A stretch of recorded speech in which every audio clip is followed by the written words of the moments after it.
a las autoridades de las Naciones Unidas, a los representantes de los países miembros y a todos los ciudadanos del mundo que sigan atentamente esta cumbre, buenos días. El año pasado me paré ante ustedes en esta misma asamblea y presenté una nueva orientación en política exterior para la Argentina. Sostuvimos que era imperativo un retorno a las ideas de la libertad, a los principios inmortales que sostienen la dignidad de la vida, la libertad y la propiedad de todos los individuos bajo la ley, y la necesidad de que la cooperación internacional tenga como fin precisamente asegurarlas. Sin embargo, advertí que la ONU se había alejado de su norte en las últimas décadas. El exitoso modelo de Naciones Unidas que hablaba de la necesidad de paz sin victoria y que se fundaba en la cooperación de los Estados-nación, se vio reemplazado por un modelo de gobierno supranacional de burócratas internacionales que buscan imponerle a los ciudadanos del mundo un modo de vivir determinado.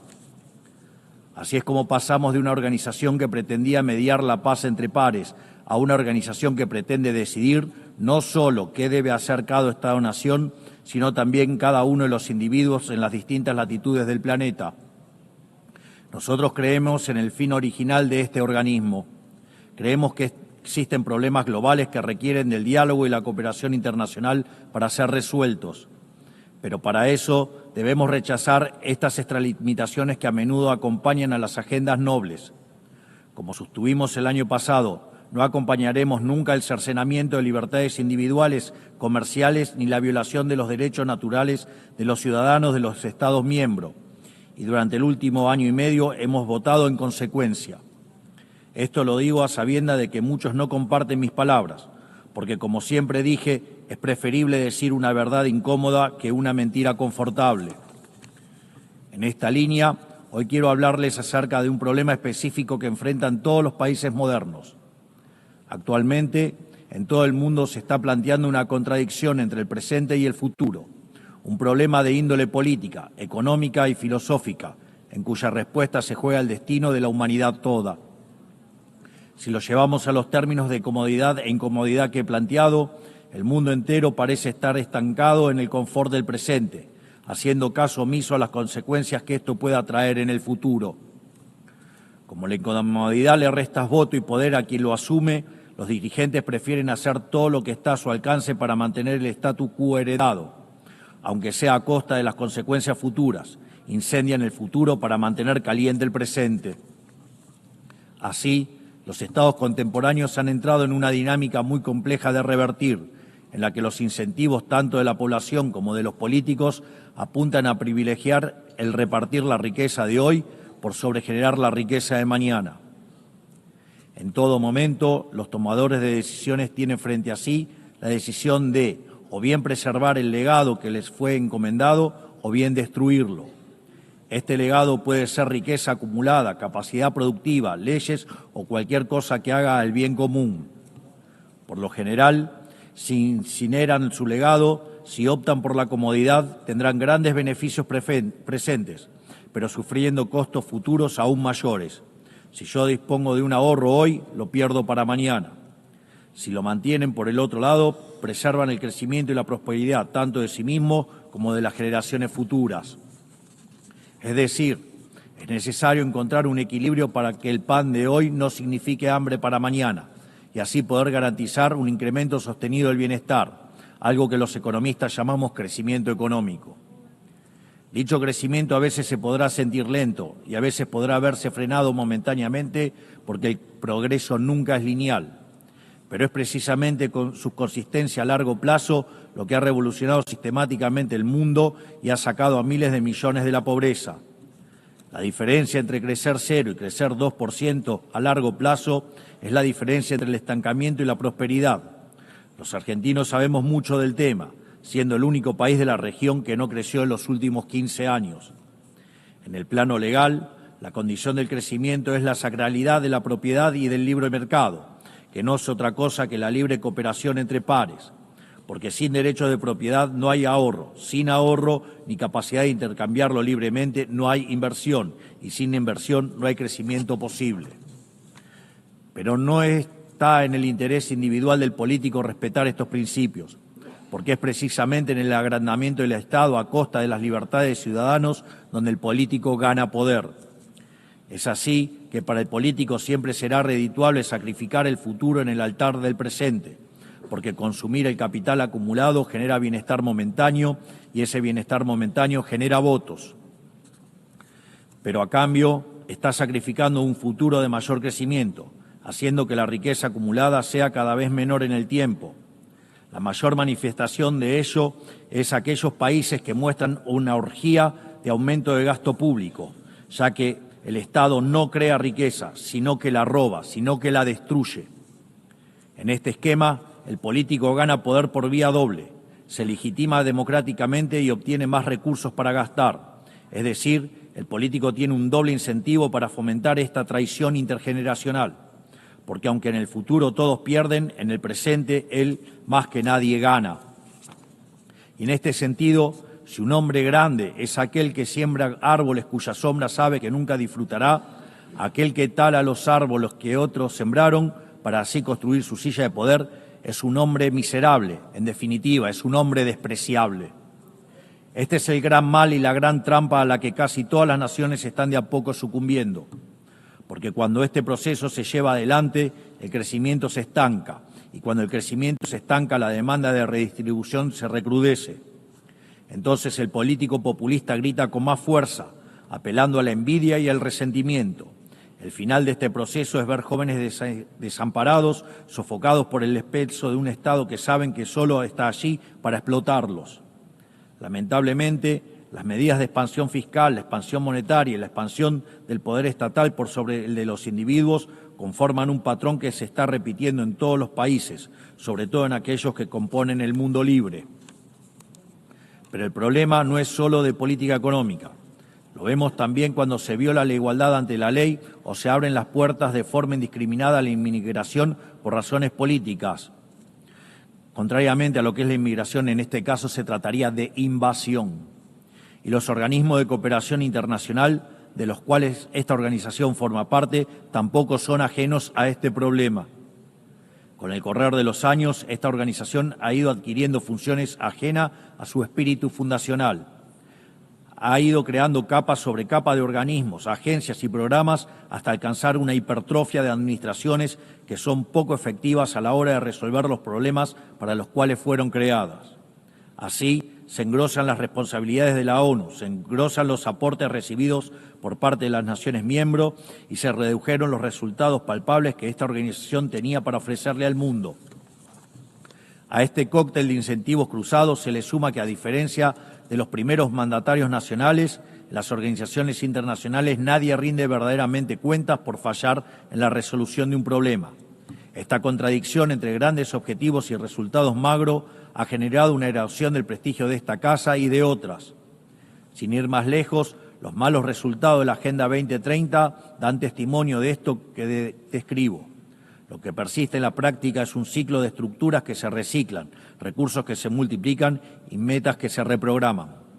Por esta razón, la Argentina decidió en su momento apartarse de este proceso, porque veíamos en esta agenda un malgasto de recursos escasos, con fines que no compartíamos y con el efecto de distraer la atención de las dificultades reales de un mundo encaminado al estancamiento.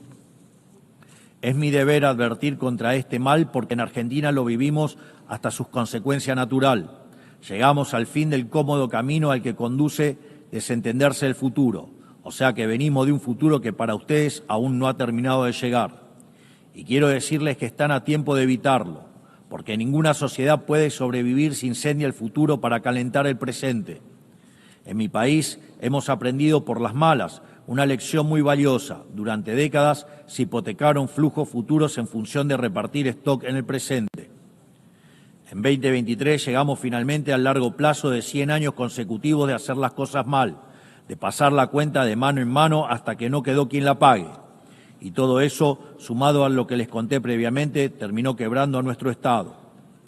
Producto de esa implosión, durante el último año y medio tuvimos la gigante tarea de administrar la escasez extrema.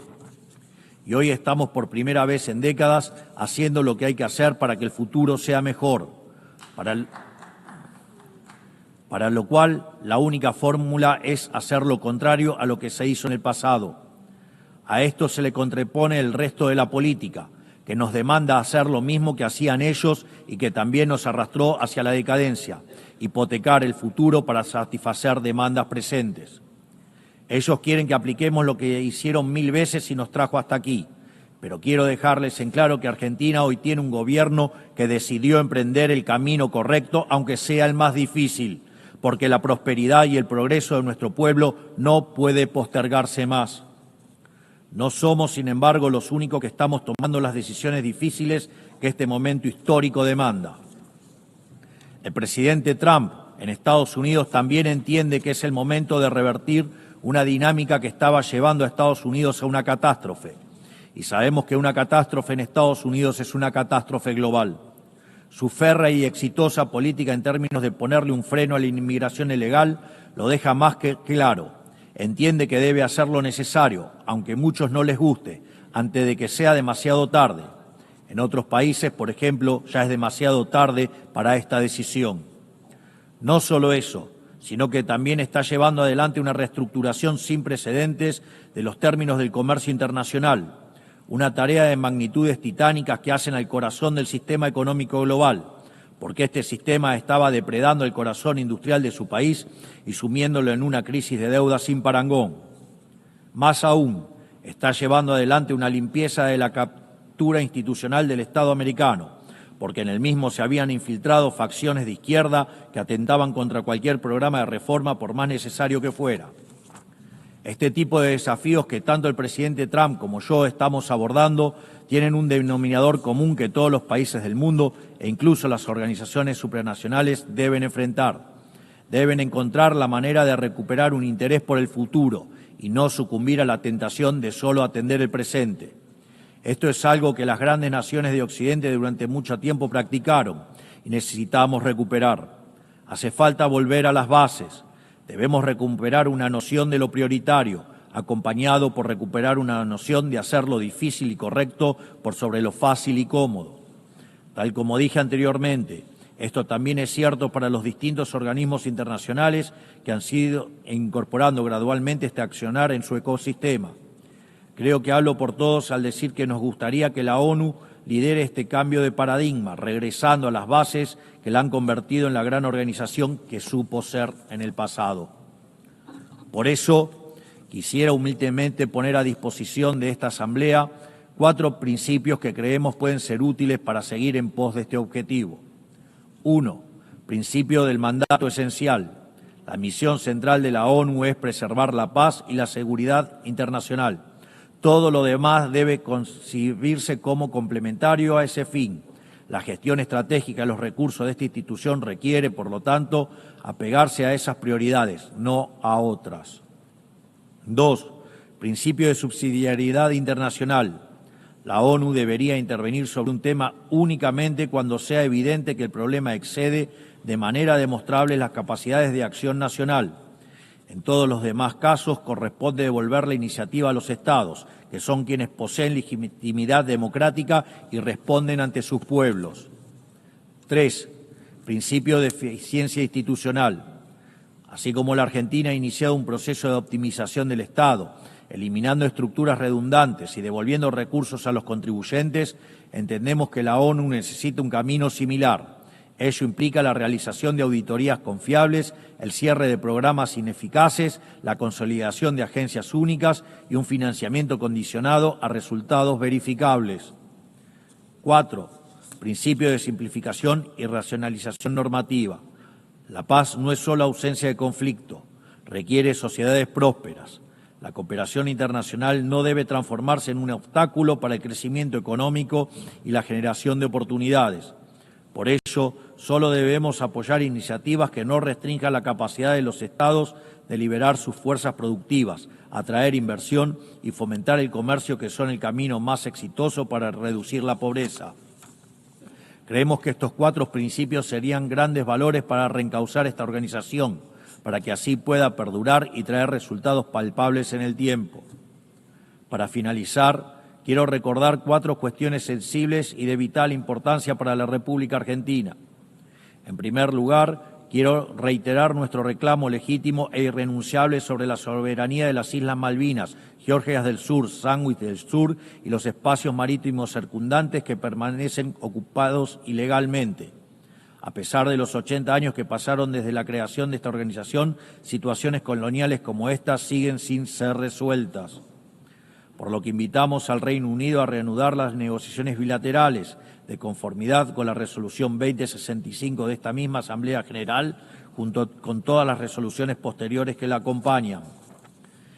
En segundo lugar, quiero manifestar nuevamente mi repudio a las expresiones de violencia fundamentalista que aún existen y se propagan por el mundo.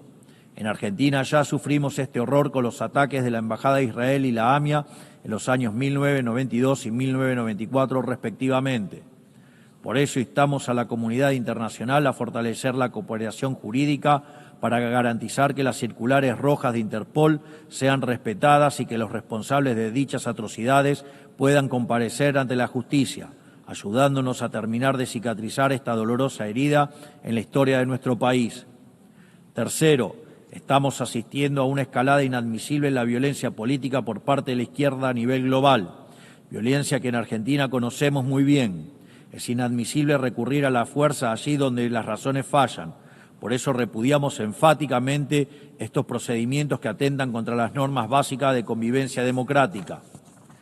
Cuarto, la situación del ciudadano argentino Nahuel Gallo, secuestrado y detenido de manera arbitraria en Venezuela sin imputación, sin asistencia legal ni consular. En palabras simples, una desaparición forzosa. Exigimos al gobierno de Venezuela su inmediata liberación y hacemos un llamado a la comunidad internacional para que acompañe este reclamo legítimo en defensa de los principios más básicos del derecho internacional y de la dignidad humana. Finalmente, reiteramos nuestra exigencia de liberación inmediata de los rehenes que aún permanecen cautivos en Gaza. Finalmente, que Dios bendiga al mundo libre, que las fuerzas del cielo nos acompañen. Muchas gracias a todos. Thank you very much on behalf of the Assembly, His Excellency, the President of Argentina Republic.